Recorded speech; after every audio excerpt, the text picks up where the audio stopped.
I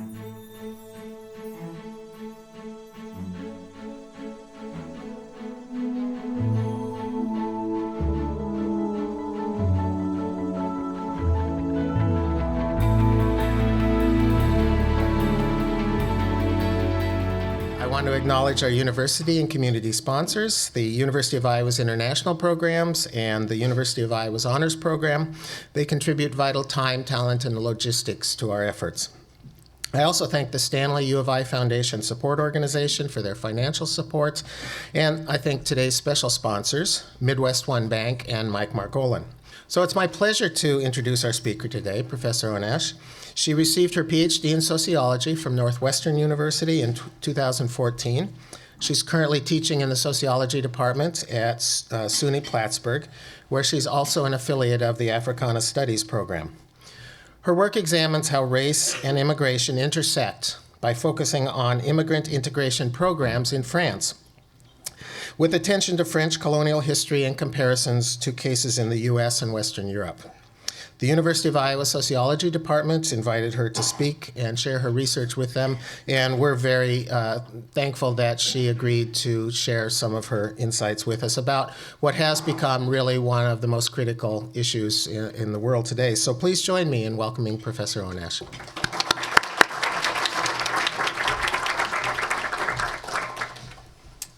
Hi, everyone. I just want to say it's a pleasure to be here, and I'm really excited to share my work with you.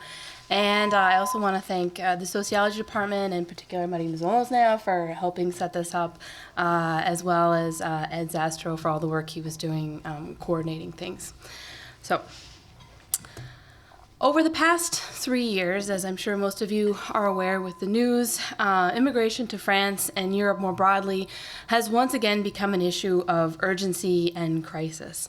So European leaders have debated how to maintain the territorial and social boundaries of their nations in the context of massive flows of economic migrants and asylum seekers from Syria, Pakistan, and other sites of conflict. Further complicating the reception of migrants at this time are a series of violent incidents within Europe, and both political actors and scholars have suggested that radicalization and violence is a product, in some cases, of second and third generation migrants who remain at the margins of national communities. This exclusion of migrants and their children, or a crisis of integration, is also manifested in high rates of residential segregation and unemployment amongst migrants, and the increasing mainstreaming of xenophobic, anti-immigrant rhetoric, and the far-right nationalist parties that promote and benefit from this rhetoric. So solutions to this crisis turn on different explanations for migrants' exclusion, including the argument that migrants bring with them and maintain cultures that are inherently incompatible with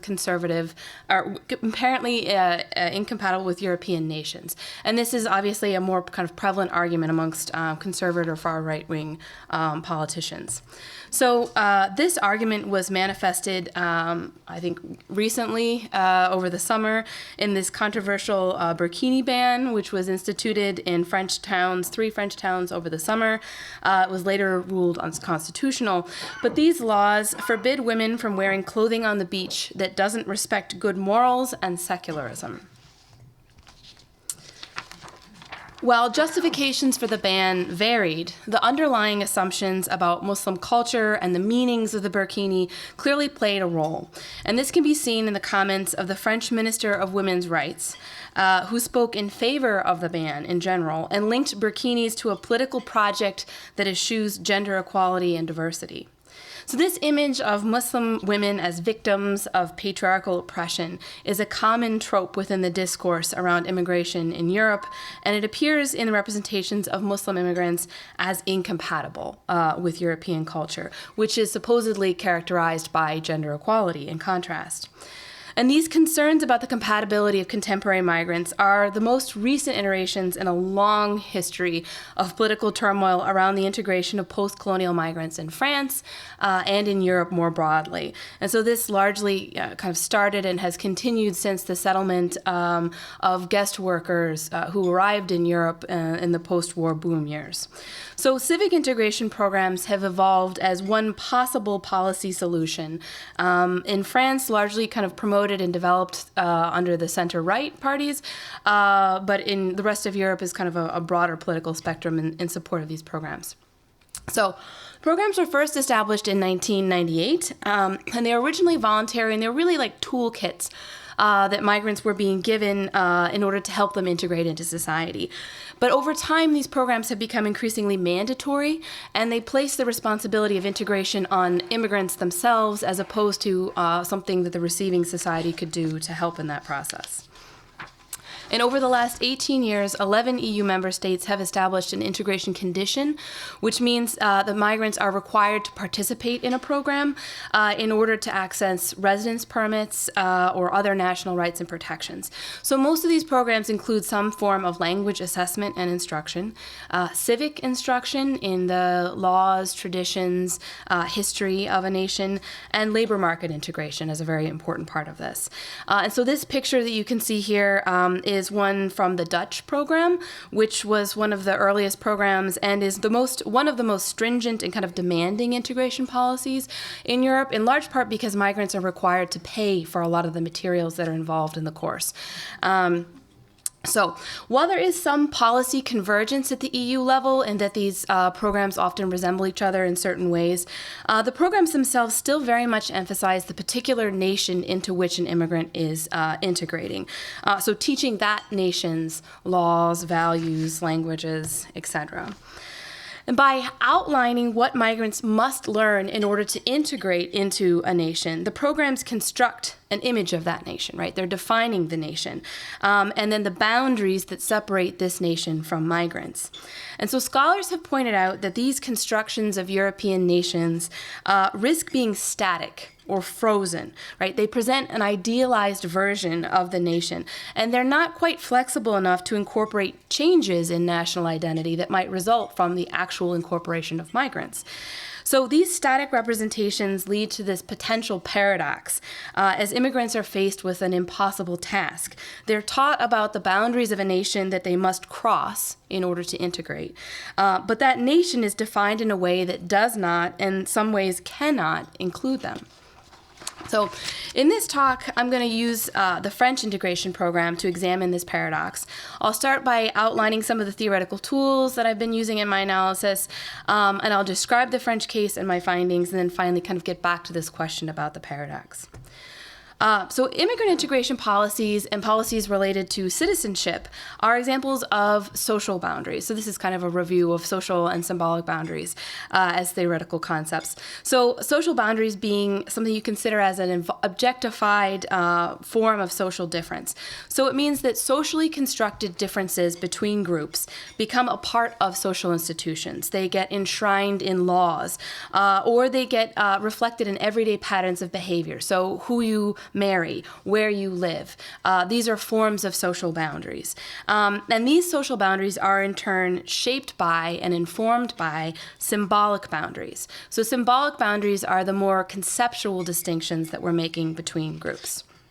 So you can think of symbolic boundaries as the way we understand the world by classifying people, objects, places, even time into different categories. So just as citizenship is a social boundary around the nation, there are symbolic boundaries around the nation or around national identity. So ideas about differences between groups of people who are part of the nation and who are not. We can also think about boundaries as what makes an in-group, or us, different from an out-group, or them. And so most identities are constructed through contrast like this. We define the qualities of, say, Midwesterners in contrast to people who are not from the Midwest.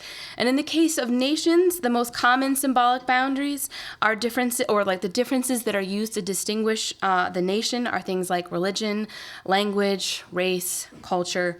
And then these symbolic boundaries, as I said, can then in turn become institutionalized, or they can become social boundaries. And then they can, or alternatively, symbolic boundaries could serve to challenge social boundaries.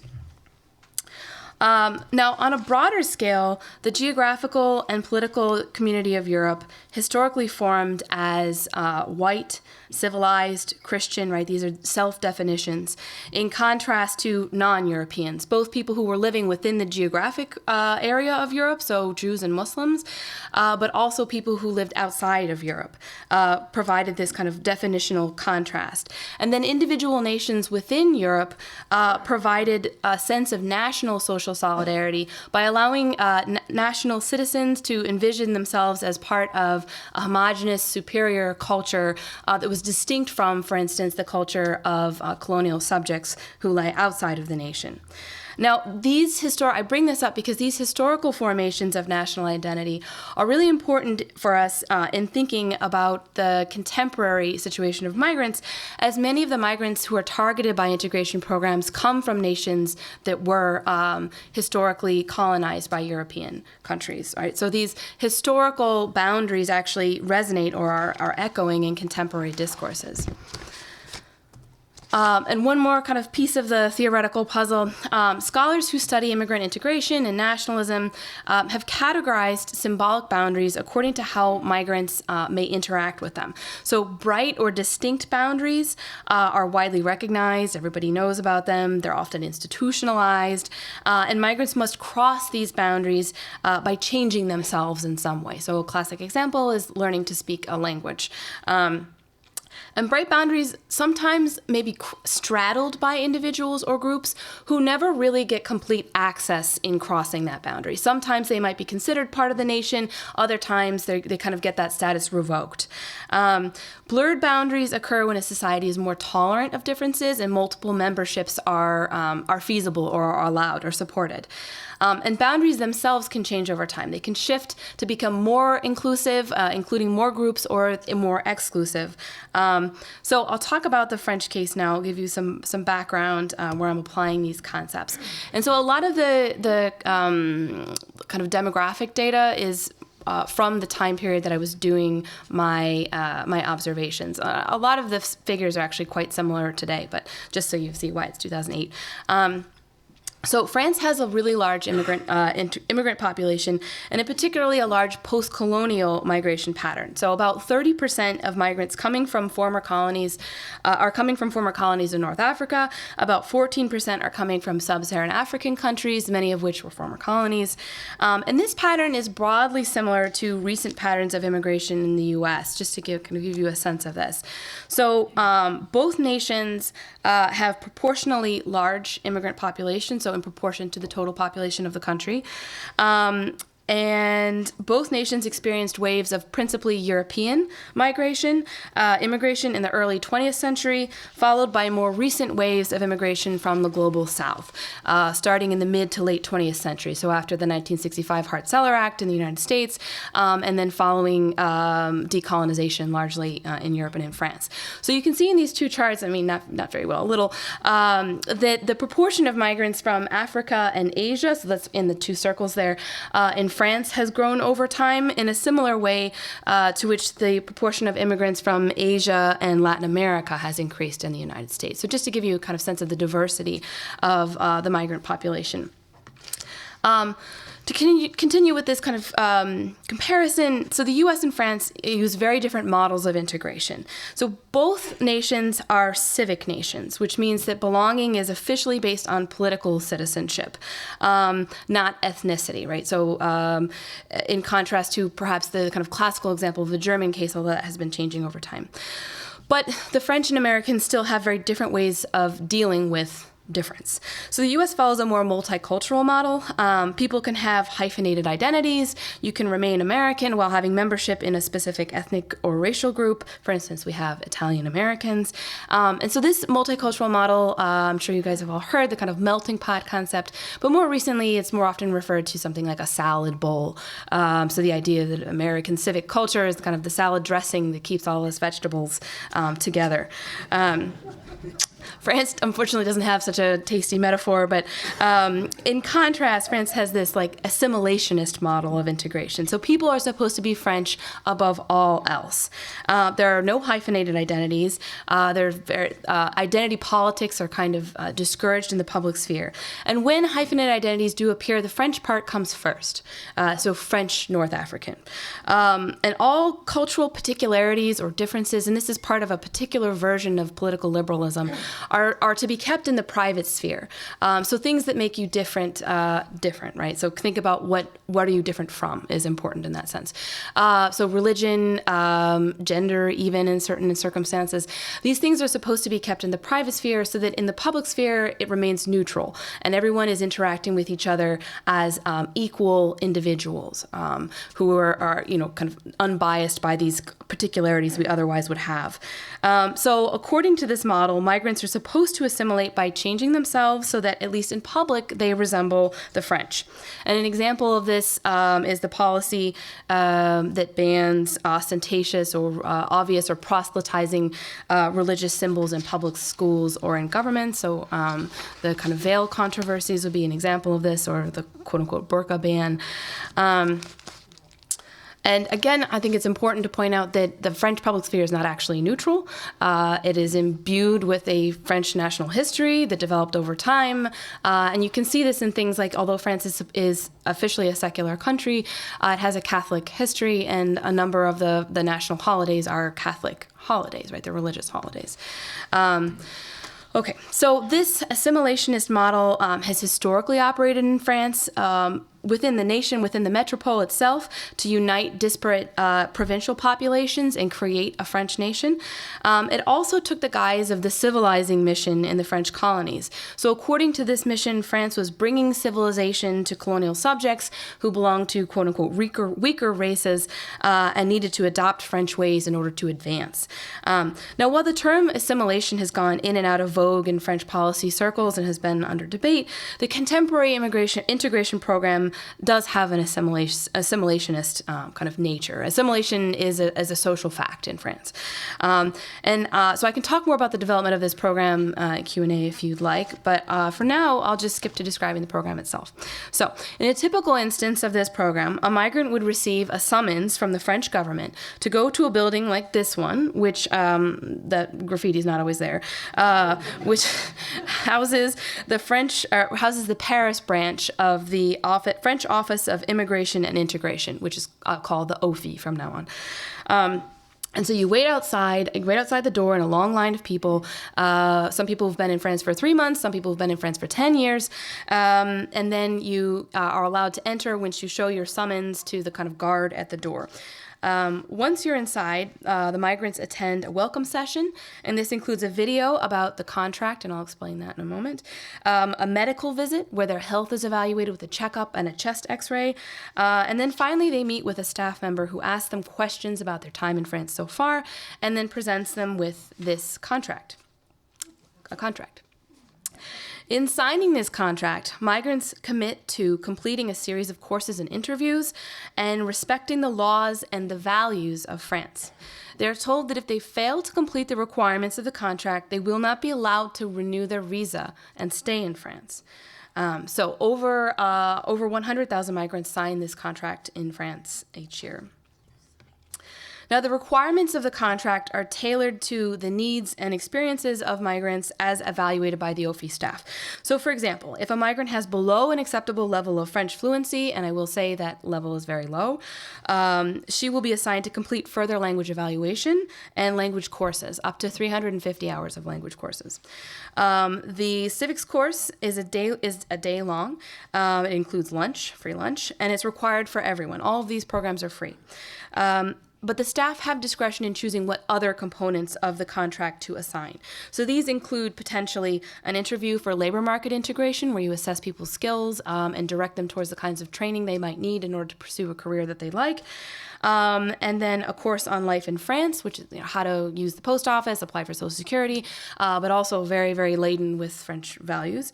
And a course about the rights and duties of parents if you're bringing children with you. And so all of these services, right, because because that conceivably could be different than in migrants sending countries. So all of these services are standardized, and the staff who implement them are vetted. For instance, the civics course can only be taught by someone who has the equivalent of a master's in law. And only the welcome session and the interviews take place at the OFI. The other classes and components take place at training centers that were contracted by the state or by the French government.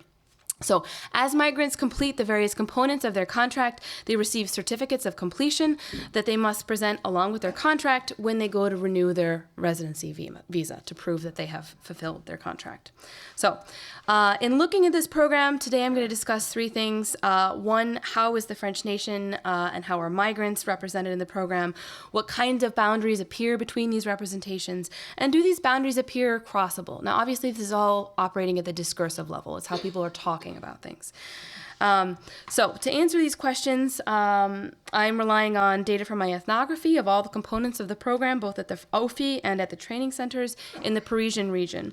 My broader project involves content analysis, legislative documents, secondary historical analysis. We can talk more about that later if you'd like. So after a long period of negotiating access, I did ethnographic observations over the course of about 7 months in total, 2011, 2012. I observed over 50 separate classes and interviews in addition to the welcome sessions and the contract signings. And during my observations, I took field notes, and I took notes on what was happening, and I coded these notes later in order to identify systematically what kinds of representations were present for the nation, for immigrants, strategies for conveying these representations, and the kinds of boundaries that lay between them. On a side note, I'm fluent in French, but sometimes there would be words or expressions that I didn't recognize. And in those cases, my field notes were kind of half in English, half in French. And sometimes if it was something I didn't understand, I would write it in French, and I would ask someone to explain it to me later. So I, really trying to understand the sense of the things that were being said in these classes. I also conducted field interviews and semi-structured in-depth interviews with program administrators and staff and participants. And then in order to see how boundaries might operate differently for different groups of migrants, I compared the representations of three groups that were most salient at the time. So North Africans, who constitute about 40% of the program participants, and a large part of that are Algerians. Sub-Saharan Africans, obviously a very large group, a very diverse group, and that made up the next largest portion of participants. And this was a lot in the places where I did my observations was largely people from Mali and Senegal. And then East Asians, and in particular the Chinese. So this is a much smaller group, but it was a group that was referenced a lot in the program. So it was very salient in the program discourse, despite the small numbers. So based on my observations and interviews, I found the program discourse, including both the official materials from the state and the variable presentation of these materials by the instructors, represented the process of integration as one of boundary crossing. And I'll say quickly that, again, while everything is standardized, the individual instructors would present the material differently, depending on their personal style. Some of them had a lot of gusto, and also depending on their perceptions of the needs of the class, right? So where people were from in that particular session. And that we'll talk a little bit more on that in a second. So the main boundaries the program drew were language, religion, and culture. Language has long been a defining feature of Frenchness. That's not surprising. And it was actually a large justification for the program, despite the fact that only about a quarter of the participants actually have to take any language classes. So 3/4 of the participants have at least a minimal level of French fluency. The boundary of religion appeared to be basically a distinction between Islam and laïcité, the French secularism. So Christianity rarely figured into visions of Frenchness, and migrants' other possible religions other than Islam also rarely appeared in the discourse. So the cultural boundary was included both problematic cultural differences, which conflicted with French values, and innocuous cultural practices, which were just different from those of the French. And gender equality was a reoccurring theme throughout all of these components of the programs. And sometimes it was attributed to a cultural difference. Other times it was ascribed to religious practices. And other contrasts like modern and civilized and traditional and barbaric appeared both within the cultural and religious boundaries. So these boundaries can be seen by looking at the representations, which I'll talk about. So the French nation was represented as modern, liberal, secular, and this representation was transmitted by defining the Republican values ad nauseum, particularly those of democracy, equality, secularism. The courses would elaborate on these values, and they heavily emphasized gender equality and secularism. So even listing secularism as an addition to the national slogan. So liberté, égalité, fraternité, laïcité. On some of the PowerPoints. So, these three kind of words that are always repeated together were joined by a fourth word. And the instructors frequently used the values of gender equality and secularism to demonstrate other values. So saying, for instance, we can define freedom by the fact that women are allowed to wear whatever they want, no matter what their husbands say. So oftentimes the gender discourse was kind of present in discussion of all different kinds of values. And then finally, these values were represented as being particularly French and not necessarily European or universal. So while the program is about France, it's possible to discern representations of migrants. And this is not just in straightforward characterizations of migrants where they say, migrants do this, but it's also through what specific values are deemed necessary to repeat, suggesting that migrants don't share those values, and which specific practices are used as examples of what is encouraged or not allowed in France. So migrants were represented as having problematic public religious practices and unequal gender relations. This is the kind of most common theme. There was also this running theme that migrants were less evolved than the French. And this was apparent throughout the course, and you could see it in many ways, one of which was instructors describing how French society has evolved over time to become what it is today. And sometimes the instructors would even make explicit comparisons between historical moments in France, like the French Revolution, and contemporary moments or events in migrant-sending countries, like the Arab Spring revolutions. So as an example of several of these ways of representing migrants, and to give you a sense of my field notes, here is an excerpt. So let me just to set this up. During a class on civic integration, an instructor leaned against a table and spoke in front of a PowerPoint slide being projected on a wall. It was a full class, which meant that almost all of the 50 chairs along 5 long tables were occupied. Most of the people in the room, including men and women from Algeria, Morocco, Senegal, Cameroon, Mali, China, and Turkey, watched the instructor. Some took notes. People were very serious about that, while others listened with their hands on the table or in their pockets. Most people were paying attention. The instructor herself was from Tunisia and was a self-proclaimed avid advocate of women's rights. She wore a gray skirt suit with large jewelry and dyed blonde hair, while on the slide behind her, the French value of equality was described, and she spoke with authority and gusto as she said, "All the rights that men have, women have in France. In some countries, it's shocking to see women drinking coffee and smoking a cigarette in a cafe, but there are 2 different things at play: culture and the negation of rights. If you are in the metro in France and you say hi to everyone, they'll think you're crazy. If you do that in Senegal, it's normal." This woman is not from Senegal. But the Senegalese, who looks silly in the metro, is not a serious issue. Some people might even like all the smiling. And this elicits a few giggles and scoffs from the class.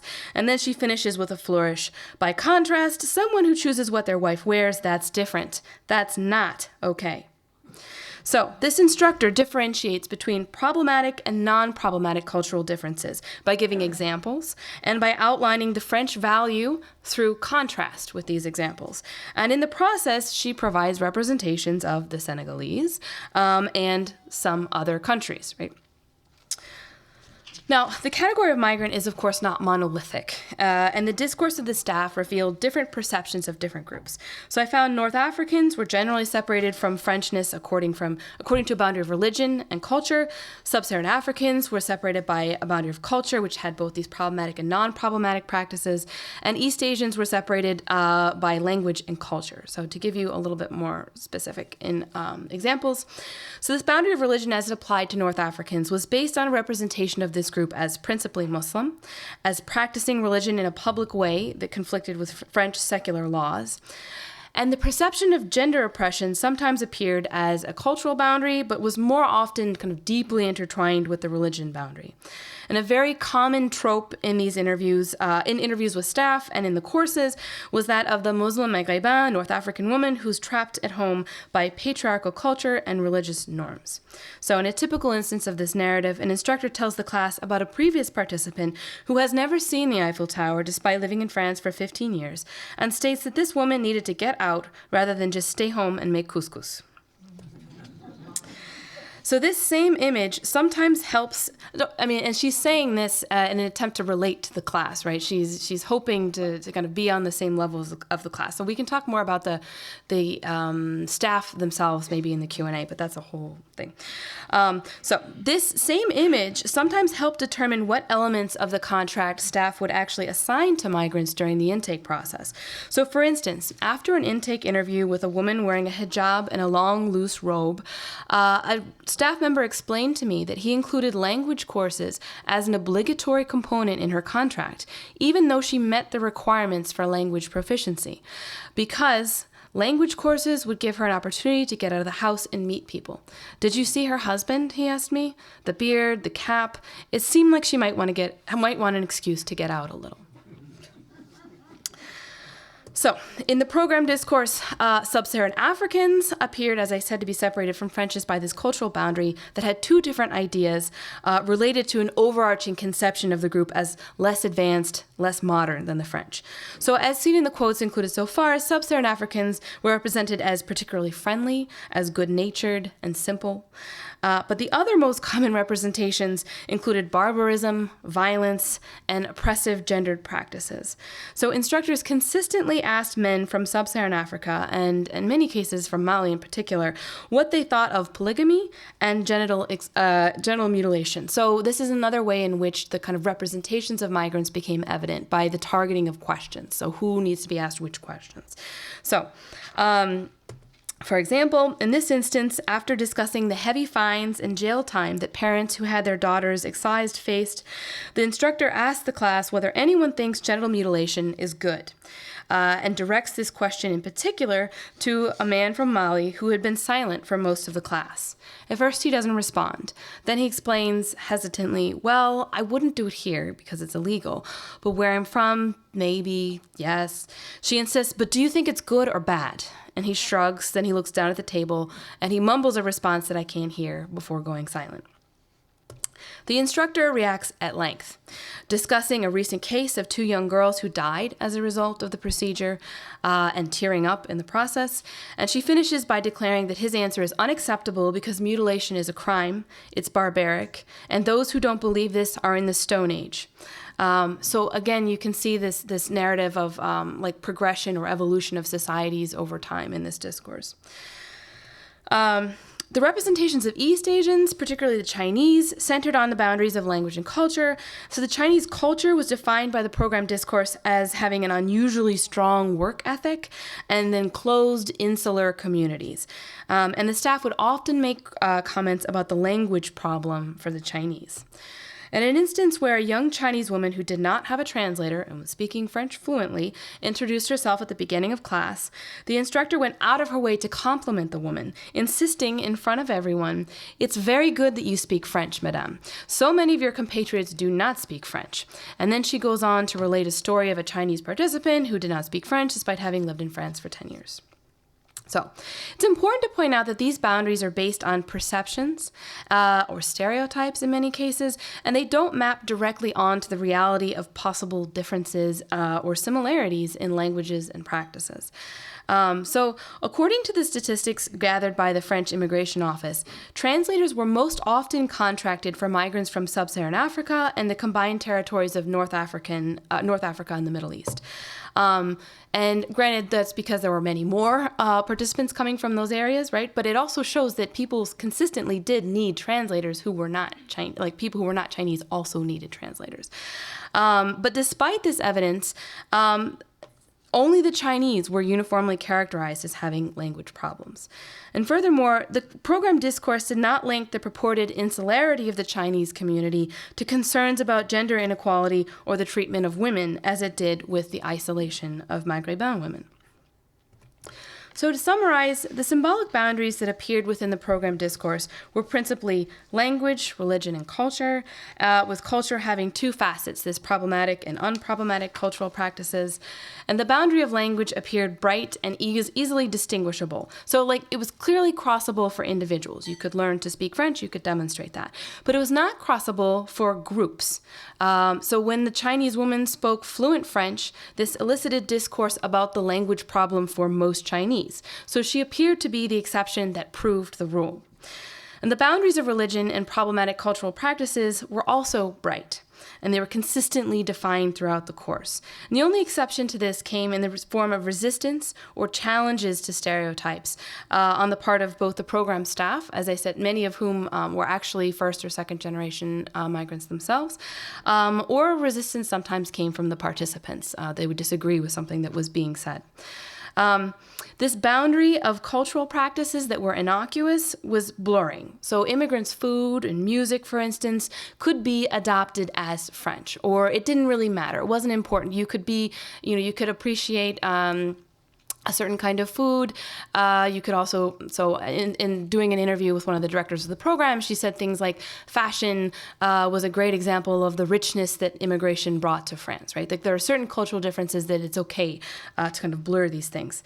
But the process of crossing the borders or boundaries of religion and culture, and then culture obviously being the more problematic version of culture, appeared complicated. And this is because of the consistent repetition of stereotypes in the program about migrants' lives in the private sphere. So migrants could cross these boundaries by adhering to French laws controlling behavior in the public sphere, which was technically the requirement for assimilation. But the persistence of difference in the private sphere, or the idea that the private values and practices of migrants were different from, and in many cases inferior to, those of the French, made it unclear as to how migrants would be able to challenge these assumptions and demonstrate total boundary crossing.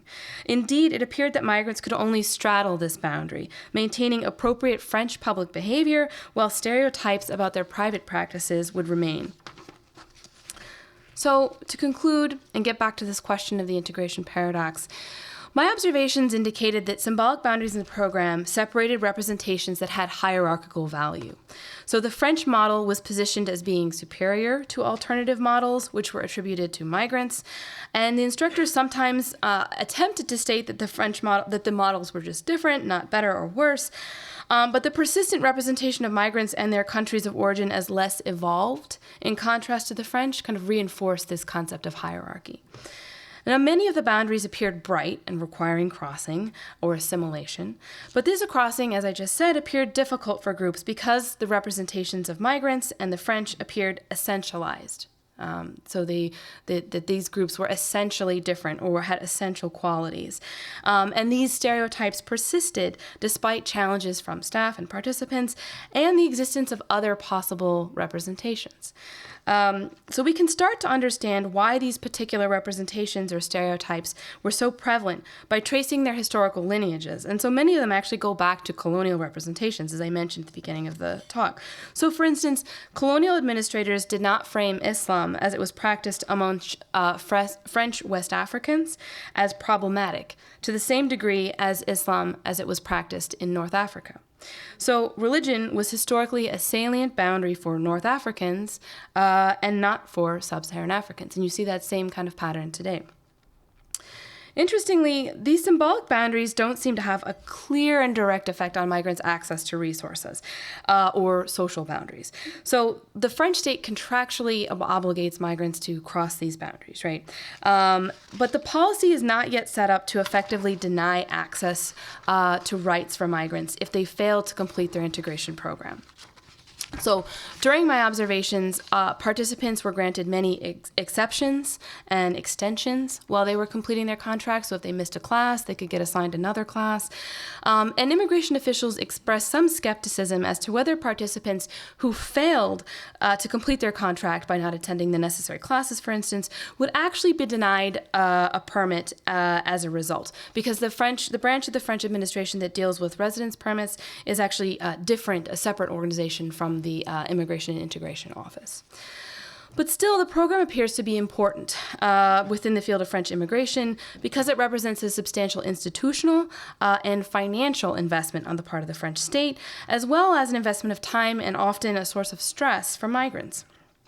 So while the contract itself does not have a large effect on migrants' access to resources kind of directly in terms of residence permits, the boundaries within the course likely do reflect the boundaries of the French nation more broadly. So the symbolic and social boundaries of the French nation. So in terms of how French national identity is defined, as well as people's access, and this would help determine access to things like housing and jobs. Now, finally, returning to this paradox of integration, I would argue that integration programs do serve to integrate migrants into the nation, but they're integrating migrants into a particular position within the nation. In some ways, you could define this position as kind of outsiders within, who continue to help define Frenchness through contrast, while still, being in France itself, and in the future also while having citizenship. And I would also argue that you can see this, in terms of how migrants are being integrated into France, as integration into what is a form of a racial hierarchy. So France having, a white supremacist racial hierarchy based on their colonial history, and migrants being kind of integrated into that hierarchy within a lower status. So migrants in the programs are indeed learning the boundaries of the nation, and these boundaries will still apply to them even once they become citizens and no longer are there on a residence permit. So I have other things to say about the program staff. If you'd like to, we can talk about it in Q&A, but otherwise I'm looking forward to your feedback and questions. Thank you. Okay, so I'll begin with a question that asks to explain more about the legal definition, or definitions, plural, of migrant in France. It's a good question. And so I'll talk a little bit about the definitions of migrants who must participate in this program. So the migrants must be coming from outside of the European Union. So if you're coming from the European Union, you're not required to participate in this program.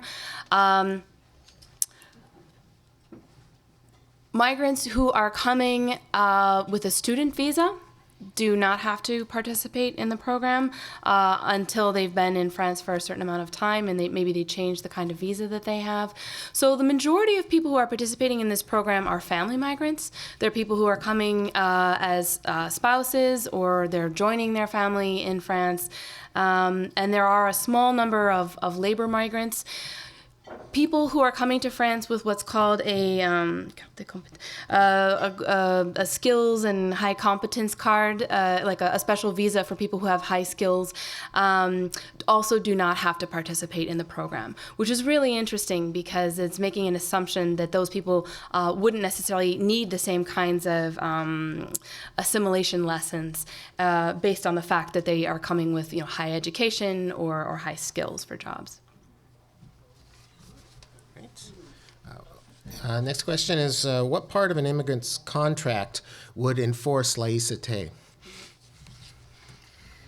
So the contract would enforce laïcité in a kind of ethereal sense, in that you're supposed to learn and respect the French values, or the principles of the Republic, which include laïcité.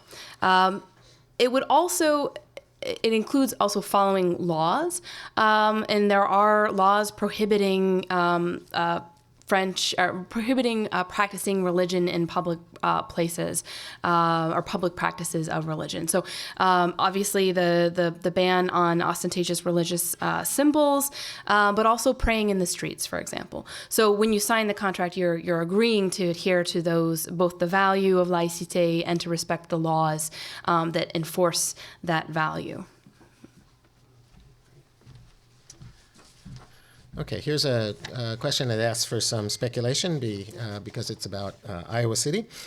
So it says French speakers from Congo are currently the largest group of immigrants to Iowa City. Any speculation on why they would come here to the U.S. instead of to France, given the language? That's a really interesting question. Well, my speculation, first, that's an interesting fact. My speculation would be that it has something to do with, well, two things.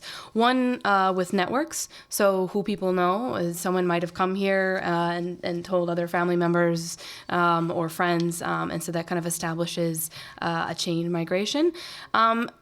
There might also be some critique or criticism of the French model. So there might be some people might be, choosing to reject that model of diversity, the way France deals with diversity. I did interview a few migrants from Congo, and they chose France largely because of family members who were already in France. And obviously speaking the language facilitated that process of finding a job and a house and things like that. So combining a couple of questions, they concern the overall assimilation program in France, and would you say that it's a success or failure in general, and then what could be done to make it stronger? So I think about this a lot, in part because what I study at base actually is race. So I kind of pop that in at the end, and so a lot of people, my students, will ask, does France deal with race better than the United States? Partly because France denies race. And I don't think that denial or the kind of blanket assimilation model actually is more effective in terms of dealing with people's experiences and discrimination. I think you have to acknowledge discrimination and inequalities before you can actually address them. So France is kind of behind in that sense. And I think that what France might benefit from is a more, there's something kind of promising about the idea that we can all be equal citizens if we can leave our particularities at home, even if that seems impossible. So I think a more pluralistic republicanism, so one in which the definition of Frenchness actually is more varied than the current model, might allow for kind of a way of progress within the French, without completely going away from the French model. Here's a question asking about whether nuns in France still wear the older style traditional habits with veils. That's a good question. I have seen nuns wearing the traditional habits, like walking on the street, and obviously they would be allowed to wear that within Catholic schools, as those are not public schools. But technically, they would not be allowed to wear that in a public school or in certain government jobs. Actually, yeah. And I also wanted to ask about the prospects for second-generation migrants to cross borders that they're having difficulty doing, that the first generation are having difficulty doing. Does that kind of intergenerational thing go on in France? Mm-hmm. Yeah, I think this is actually where all the alarm about the integration crisis is coming from, is the fact that it's kind of expected that it's hard for first-generation migrants to integrate in, getting jobs and housing, all these things. But the problem is second-generation migrants who are French citizens are facing the same kinds of barriers at much higher rates than French, they say Français de souche, but people who've been in France for many generations. And so there's a real concern in France about the loyalty of second and third generation immigrants. There's a concern that they actually have more loyalty to their parents' country of origin than they do to France, in part because they've run up against all of these barriers that they shouldn't be running up against according to the French model of equality. Okay, one final question concerns the difference between the documented and undocumented migrants and how that problem plays out in France. Mm-hmm. So I'm not quite updated on all the kind of recent laws that have been passed, but there have been some big moves at certain points to regularize. I'm not sure, like it's hard. I guess regularize would be the word. To regularize people, for people who are living in France without documents to enter the system and have documents, and those people are required then to take this course. So I did meet with and interview a number of participants who had been in France for 15 years without papers and had just recently gotten their papers. So sans papier, like the people without papers, had recently gotten their papers and therefore were being entered into the system, the visa system. Yeah. Right. Great. So let's give Liz another round of applause. Thank you very much. Before we finish, I want to thank again our sponsors, University of Iowa International Programs, University of Iowa's Honors Program, Stanley U of I Foundation Support Organization, all very generous supporters of the ICFRC, as well as today's special sponsors, Midwest One Bank and Mike Margolin. Thank you again to City Channel 4 for making our programs available to viewing audiences. So now, Liz, as a token of our appreciation, I want to present you with what we like to think of as the coveted Iowa City Foreign Relations Council mug. So.